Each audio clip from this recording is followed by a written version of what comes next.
కిట్టుగాడు చూడండి ఏం చేస్తా ఉన్నాడు. వేసి 5 మినిట్స్ కూడా కాలేదు ముగ్గు, మొత్తం గందరగోళం చేస్తున్నాడు. ఇంకోడు ఉన్నాడు చూడండి, వస్తాడు. వీడు ఇంకా డేంజర్ వాడికంటే.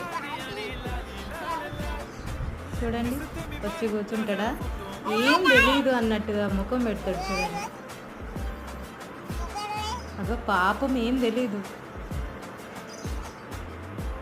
వాడే పెద్ద ఇదండి.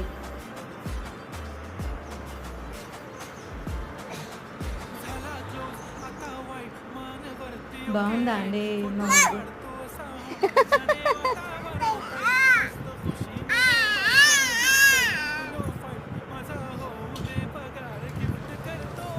అంబాడుతుంది.